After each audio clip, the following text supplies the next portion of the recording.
ദൈവനാമത്തിന് മഹത്വമുണ്ടാകട്ടെ. ഇന്നത്തെ പ്രഭാതത്തിലെ നമ്മുടെ ഒന്നിച്ചുള്ള ചിന്തയ്ക്കായി ലഭിച്ചിരിക്കുന്ന വേദഭാഗം 128 സങ്കീർത്തനത്തിൻ്റെ 2 വാക്യം. നിന്റെ കൈകളുടെ അധ്വാന ഫലം നീ തിന്നും, നീ ഭാഗ്യവാൻ, നിനക്ക് നന്മ വരും. ഒരു വലിയ ബിസിനസ്സുകാരൻ്റെ മകൻ മഹാ അലസനായിരുന്നു. അവൻ്റെ അലസത മാറ്റുവാൻ പിതാവ് പല വഴികളും ആലോചിച്ചു. ഒരു ദിവസം ഒരു ടീഷർട്ട് അവൻ്റെ കയ്യിൽ കൊടുത്തിട്ട് അതിനെന്ത് വില വരും എന്ന് ചോദിച്ചു. അവൻ പറഞ്ഞു, $1. അത് മാർക്കറ്റിൽ കൊണ്ടുപോയി $2 വിൽക്കാൻ പിതാവ് ആവശ്യപ്പെട്ടു. അവൻ പോയി കുറേ സമയത്തെ പ്രയത്നം കൊണ്ട് അത് $2 വിറ്റു.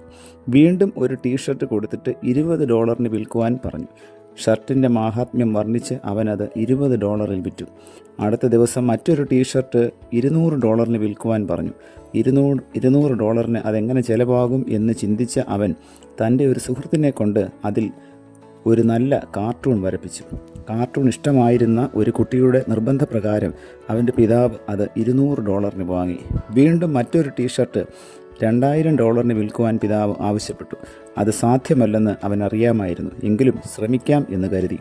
അപ്പോഴാണ് ആ പട്ടണത്തിൽ ഒരു ഹോളിവുഡ് നടി എത്തിയിട്ടുണ്ടെന്ന് അറിഞ്ഞത്. തിരക്കിനിടയിലൂടെ അവൻ നടിയുടെ അടുത്ത് ചെന്ന് അവരുടെ സിഗ്നേച്ചർ ടീഷർട്ടിൽ വാങ്ങി.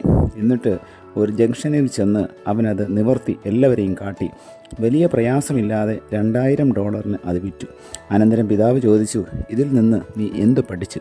അവൻ പറഞ്ഞു, നാം വിചാരിച്ചാൽ അസാധ്യമായത് പലതും സാധിപ്പാൻ വഴിയുണ്ടാവും. പിതാവ് അവനെ അഭിനന്ദിച്ചു. If there is A will there is a way എന്ന ഇംഗ്ലീഷ് ചൊല്ല് എല്ലാവർക്കും സുപരിചിതമാണ്. ഇച്ഛാശക്തിയുണ്ടെങ്കിൽ മാർഗവുമുണ്ട് എന്ന് നമുക്ക് പരിഭാഷപ്പെടുത്താം. വേണമെങ്കിൽ ചക്ക വേരിലും കായ്ക്കും എന്ന മലയാളത്തിലെ ചൊല്ല് ഏതാണ്ട് ഇതിന് സമമാണ്. നാം വിചാരിച്ചാൽ ഏത് കാര്യമാണ് നടക്കാത്തത്? നനച്ചാൽ പുലിയെ പിടിക്കലാം, ഉയിർപ്പോലും നിനക്കമാട്ടെ എന്നോ മറ്റോ തമിഴിൽ ഒരു ചൊല്ലും കേട്ടിട്ടുണ്ട്. നാം വിചാരിച്ചാൽ എന്തും സാധിക്കും. പക്ഷേ ജീവൻ പോയാലും വിചാരിക്കില്ലെങ്കിലും അതാണ് ഇന്നത്തെ പല പ്രശ്നങ്ങളുടെയും കാരണം. ഇന്നത്തെ സാഹചര്യത്തിൽ മിക്കവാറും നാം ഒക്കെ തൃപ്തരാണ്. അലസരായി ജീവിക്കുന്നവർക്ക് അതിലൊരു വിഷമം തോന്നാറില്ല. അവരങ്ങനെ ആയതിൽ സമൂഹത്തിനാണ് പ്രശ്നം. പലയിടത്തും ജോലി ലഭിച്ചിട്ടും ഒരിടത്തും തുടർച്ചയായി ചെയ്യാതെ അവയെല്ലാം ഉപേക്ഷിച്ച് പോന്നിട്ടുള്ള വ്യക്തികളുണ്ട്. അവിടെയുള്ള സാഹചര്യങ്ങളെ അവർ പഴി പറഞ്ഞേക്കും. എന്നാൽ ആ സാഹചര്യങ്ങളെ നേരിട്ട് മുന്നേറുവാൻ അവർ തയ്യാറല്ല എന്നുള്ളതാണ് പ്രശ്നം. പ്രതിസന്ധികൾ ഇല്ലാത്ത ജീവിതം ആർക്കാണുള്ളത്? അവയെ നേരിടുവാൻ തയ്യാറാകുമ്പോൾ മാത്രമേ അവ പരിഹരിക്കപ്പെടുകയുള്ളൂ.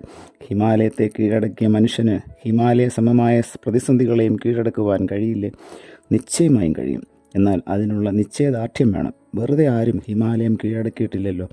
എത്രമാത്രം ഒരുക്കത്തോടും പരിശീലനത്തോടും കൂടെയാണത് സാധ്യമാകുന്നത്. ഇതേ പ്രകാരം പ്രതിസന്ധികളെ നേരിടുവാൻ നാം സജ്ജമാകണം.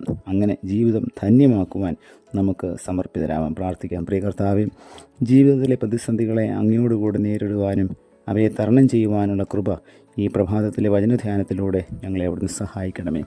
സാഹചര്യങ്ങളെ പഴി പറയാതെ എല്ലായ്പ്പോഴും കർത്താവെ മനസ്സിലാക്കിക്കൊണ്ട് കർത്താവിൽ ആശ്രയിച്ചുകൊണ്ട് അതിനെ നേരിടുവാൻ തക്കവണ്ണമുള്ള കൃപ തന്ന് സഹായിക്കണമേ. പുത്രൻ്റെ നാമത്തിൽ പ്രാർത്ഥന കേൾക്കണം പിതാവേ.